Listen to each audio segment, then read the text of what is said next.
guys, how are you? Welcome back to my YouTube channel. I'm Victoria Nannozi. In case you're new here and in case you're returning, thank you very much. So today, as you've read the topic, it is trending with Victoria. So I'm going to be discussing with us 5 topics that have been trending for the whole week, and I'm starting it today. Today is a Sunday, so I'm discussing with that what has been trending from Monday, which was 3rd Feb, to today, which is what is today? Which is 8th February. Yeah. So I've wanted to do this for some time, but since actually that time I started the channel, it was on my mind, but I'd not zeroed down to really what it should be like, or what topics they should be, or should it just be one topic? I come on here, discuss it, get your comments in the comment section or something like that. But then I thought twice about it, and I was like, no, I'll be picking out 5 topics, like 5 of them, not just in Uganda but world over.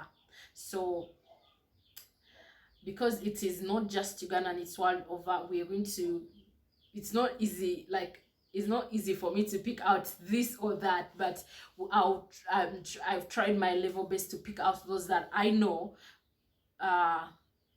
those that have trended and are still trending, and those that I myself looked at and I'm like, this one deserves to be discussed about and talked about, and we need to learn something from it, and we need to get to know more about it, and we need to discuss it. Like, you need to know what my take is, and I also want to know your take in the comment section. So let us do this.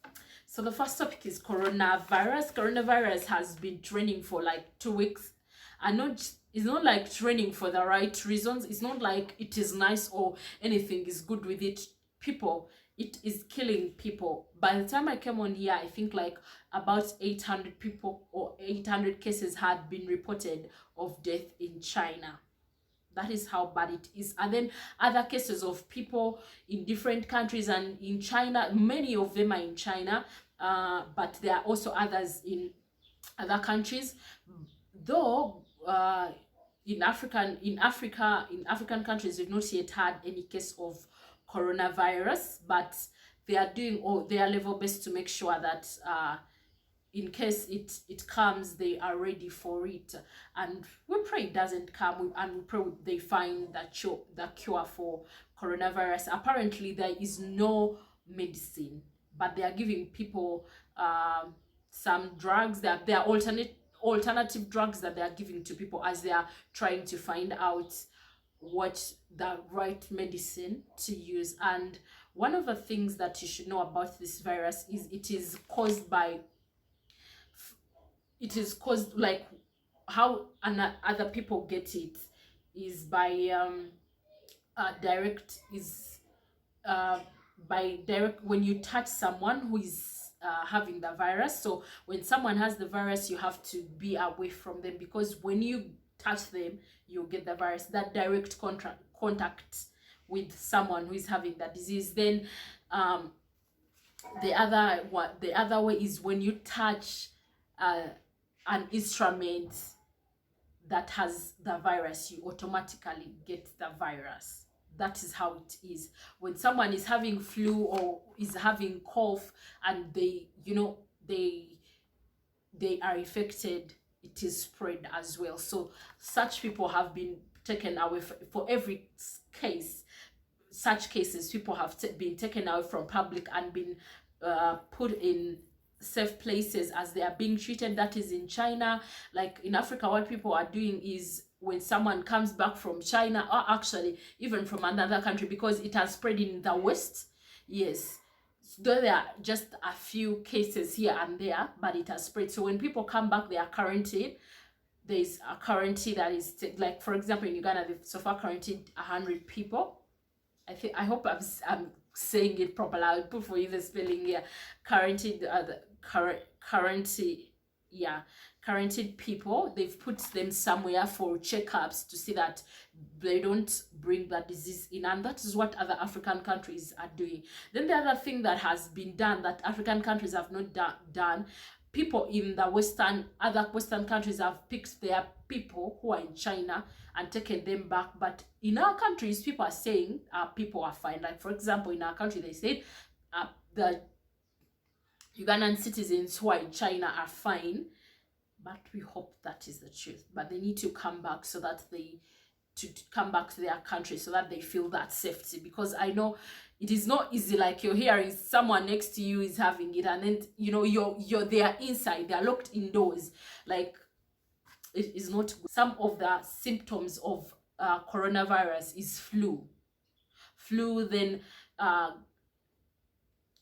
pain in the intestines, and then the other is difficulty in breathing, then fever, and then there are severe cases. With severe cases, we have respiratory infection, and then death. That is how it gets to. So we have to avoid direct contact with anyone that is suffering from coronavirus, and tell them to, in fact, you can't even tell them because you cannot know that they are suffering. But in case you just feel any general weakness, please walk to the nearby hospital around you and make sure that you're treated. So, and then the other thing about coronavirus is avoid direct contact. Actually, they said avoid direct contact with animals. Yes, avoid direct contact, because some of those animals, like bats, are carrying the virus, and people believe that coronavirus came from the bats, and in China people eat bats, so they believe that is the way it was transferred. Others, there are so many animals that people are coming out to say that this one also may also be causing, spreading the virus, and we've been stopped from directly contacting with the animals. Yeah, so prevention is by making sure you don't get in direct contact with anyone that has the virus, because it spreads faster. Like, it spreads faster. Like, it's like a wildfire. That's how it spreads, because there are so many cases. Some people have died, but there are so many cases of people who actually are still being treated, and we pray that they find the right medicine for coronavirus. That leads us to number 2. Topic number 2 is 4th February. 4th February was World Cancer Day. It's the day that was given to remember people who are suffering from cancer, to teach people more about cancer, to create awareness about cancer. So it happened this week on Tuesday, and it got me thinking, there are so many cases of cancer, people. There's so many people who are suffering from cancer, but we are told to make sure one of the reasons we celebrate this day, or one of the reasons as to why this day was originated and why they came up with it, is for us to get early diagnosis. So if you don't usually go to the hospital, those are some of the things that you have to look out for. Make sure you go in hospital just once in a while. It cannot be every day, but have a timetable of, let me go just for a checkup and get back home. Because one of the things I've been told about diseases is a disease can take 5 years to build up in your body. 5, before it shows, before it becomes serious. So before the 5 years come to an end, please go for diagnosis. Go and check out, go and do checkups for your bodies, because it is not easy. Like, it's not even an African thing, like I'd say as an African. But let us put some of these things into action. Let us not just say it's not an African thing. We are brought up like this. Why would I go for diagnosis when I'm not sick? You should go. We should go, so that you know what you never know. You never know what disease you may be carrying. But early diagnosis helps with treatment, and yeah, Then we also think about the survivors of cancer. In case you don't know, I did a video of a cancer survivor. You can check out in my videos, and she told us her story. Yes, she survived cancer, and you too there, if you're going through it, you can still survive it. So on World Cancer Day, we remember the people, like I said, the people who died of cancer. We remember the survivors. We remember people who are going through it, and still pray for them to go through it, for God to heal them, and then also for the cure to be found. Like, you know, one of the things with also cancer is that it comes back. Usually I've had so many cases of people that of reoccurrence of cancer. We also want that when someone goes through that, it doesn't reoccur. So one of the things that doctors should look out for is to make sure that to give enough to find the total cure, and never ever will it reoccur in someone's body, because you know, when it reoccurs, someone's people get disappointed. It's a lot. It's a lot that happens. But that is World Cancer Day. Take care of yourselves. Go for diagnosis. Like I said, early diagnosis helps a lot. Eat right. We are always told that the things we eat these days are the ones that affect our health, but we should eat right. The right the right meals, and give up with foods that cause cancer. And then there are some types of cancer. There are so many types of cancer. We have ovarian cancer, we have throat cancer, eye cancer, blood cancer, mouth cancer, I think there is cancer that is related to every part of our body and to every organ of our body. That is how cancer is. Yeah. So we are praying for whoever is going through that, whoever is having cancer, to go through that. We are praying for them to be healed, to go through it, because some of them don't even know. When it comes to Africa, I've heard of people have told me of the Cancer Institute in Uganda, and it is not a bed of roses there. It ain't a bed of roses. So we are praying for them to be fine everywhere in the world, and we pray that one day they get that cure that they get the cure for cancer, complete cure for cancer. 3 is the Okada ban in Lagos. Lagos is one of the states in Nigeria. Nigeria is very big, so they have states. They have like Enugu State, Abuja State, Lagos State. Those are the ones that I know, like the common ones. If you watch Nigerian movies, those are the common ones. So there was an Okada ban. An Okada is a motorcycle, which in Uganda we call a boda boda. Yeah. So it's easier for someone to say boda boda instead of motorcycle. So boda bodas or Okadas were banned.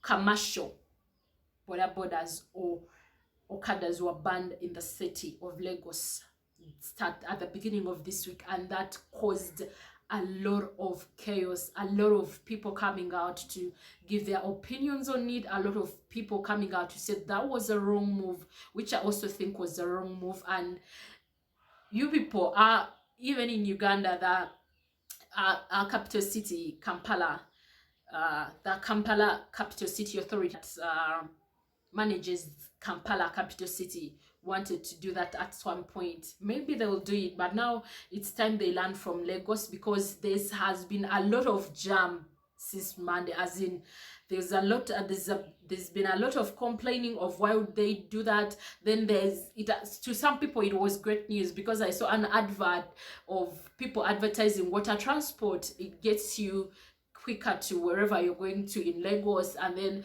to some people it was like, you couldn't do that. You have affected so many people. The traffic is too much. It's 2 times what it was before even the Okadas were banned. So Okadas were helping with transport. We were helping out a lot with this traffic thing, you know, it is always, it's a lot of traffic in Lagos, but now Okadas for one way or the other reduce on that traffic, but this time round it has been too much. And I'm thinking, if Kampala City Authority is thinking about that, let them also think beyond, uh think of other options of how they are going to control that traffic, because you know it's the capital city. And then when it comes to us, since we are not in states, there are so many people in the capital city, there are so many people who go work to the capital city. So I don't know how it will be handled in case it comes, in case that ban comes to Uganda. But in Nigeria it has been it has been affected, specifically in the Lagos state, but people are complaining about it.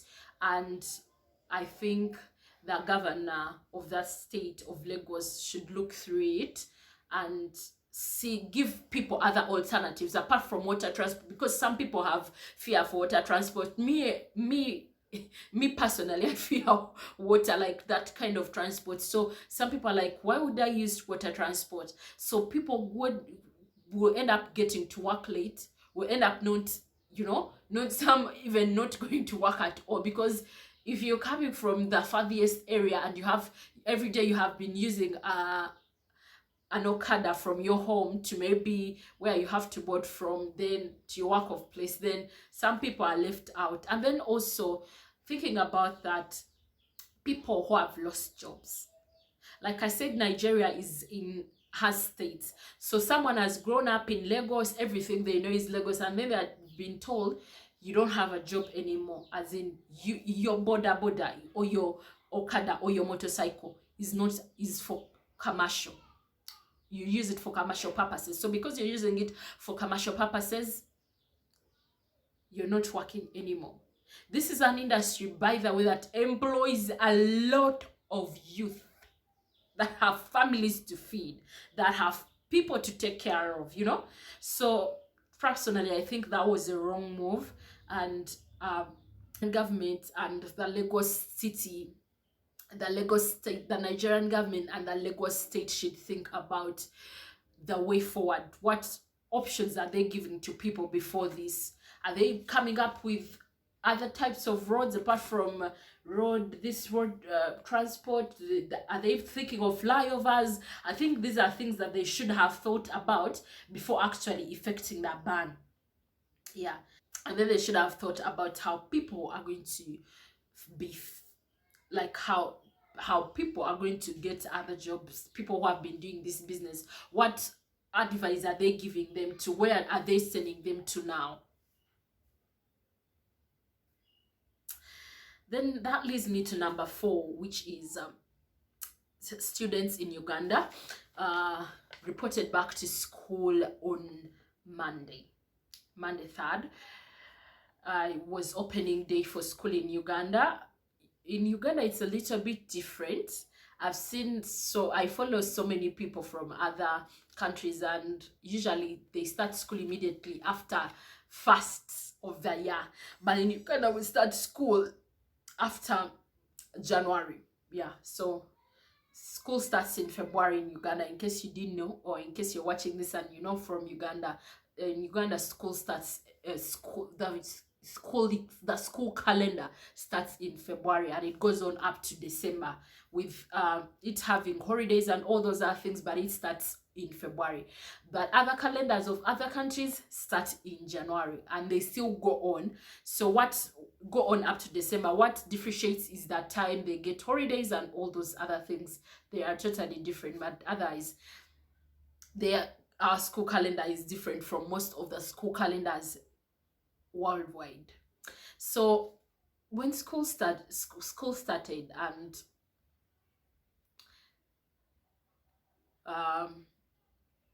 on that same day, in this same week, I don't remember, was it that same day, students of Makerere came out.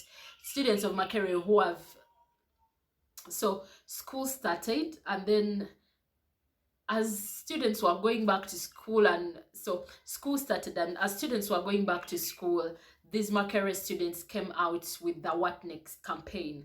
They are graduates fresh from the university, and they went on roads with placards written on What Next. And I'm like, it got me thinking, what next? After university, what next? Of course, we all expect it to be work. Work, work, work. Look for work or create a job. But some people are saying, or some people have already said, our education does not prepare us to be job creators. It actually prepares us to be job seekers. Is it true? We need, personally, I think we need both. We need the job seekers and the job creators, because when you create jobs, someone has to work there. So as we go on saying that our education system is wrong, we should also think about the fact that not everyone is going to be a job creator. Some people are going to be job seekers as well. So, but back to the campaign, what next? You're just out of the university and you're asking, what next? There are people who have spent 10 years out of the university and have not gotten jobs. Do you know that? Do you think they are still sitting home, or they thought of what next? So as fresh graduates as they are, personally, I would say to them that you have got to think out of the box. You don't have to walk on streets asking what next. Think out of the box. Or maybe you thought that, when I thought more about it, I'm like, maybe they thought that because because of this, someone is going to get them jobs and all those things. You never know. We also cannot rule out that, like, someone is going to see them and feel sorry, like their next employee may be someone passing on the street. How about that? So as fresh graduates, wherever you are, what next? I was reading some article and someone was saying, what next is not the right question that you would have asked. You would have asked, who is your next employer now that you're out of the university? Be strategic with the way you are asking that. So your placards would have had, who is the next employer? Who is my next employer? How about that? So one of the debates that was making rounds on social media was tuition that students are paying in primary school or nursery, that is the same as the tuition that some people are paying in higher institutions of learning, like for example the university. So Kanare Mugume, who is a journalist, came out and put up with a certain tweet, and he was like, one of his co-workers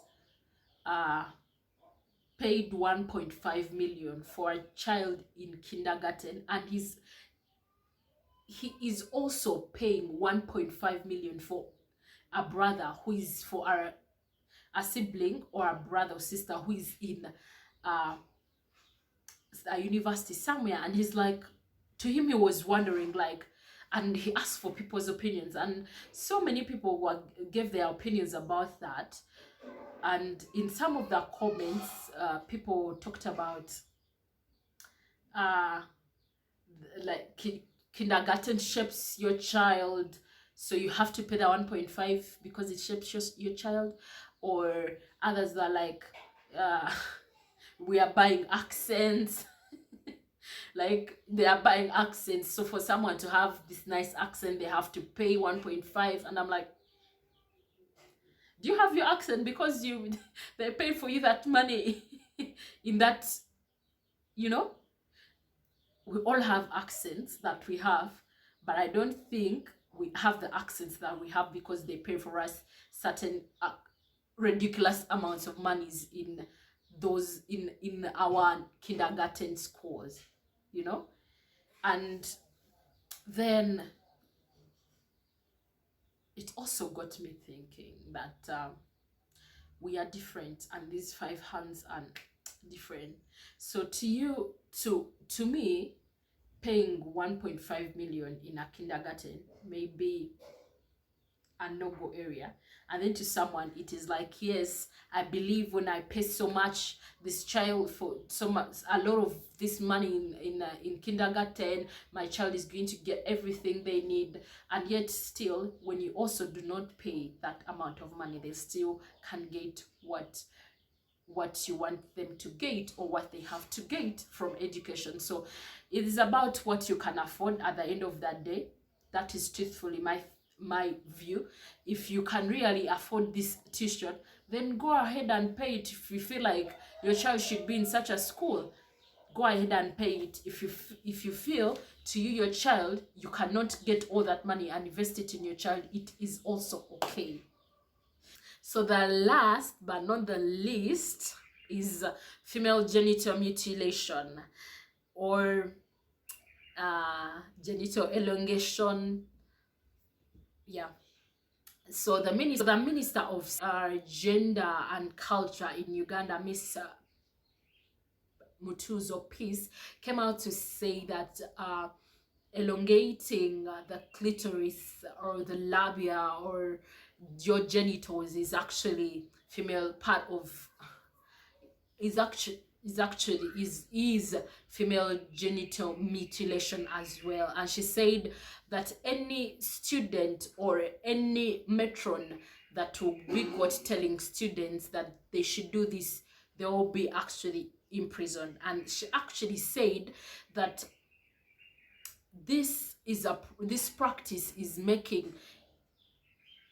a practice of preparing young children as young as 10 years for marriage, yet they are not yet ready for marriage. And then they may get to the marriage level and the people they are married to do not need this, but it's part of culture in Buganda.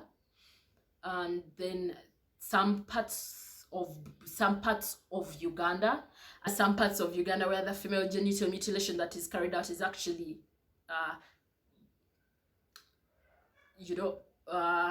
girls' labias are being cut off, and that is in the Sebei region. And then there is also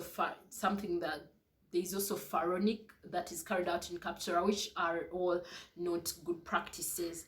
But people came out to oppose one of them, which is the elongation of the genital parts, and they're like, no, that is wrong. It is for, some people say this for sexual pleasure, and other people are like, and some people are like, no, it's not right.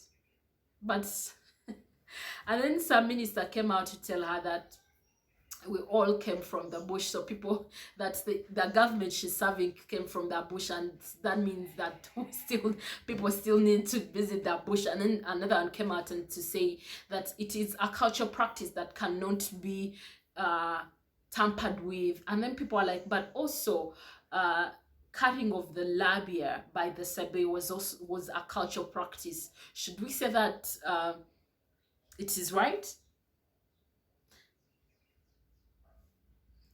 No, it isn't. So there are still mixed feelings about this, but hey, let us do what is right. Let us not prepare young children for what is not right, and what is not for their age. And still, why should it be the girl child always? Why? It is her that has to care about the house, the home. It is her that has to care about someone's pleasure. They don't even care about themselves. It's never about the boy child. It's always about the girl child. So I want to say that to a greater extent, I'm in agreement with the minister. Yes.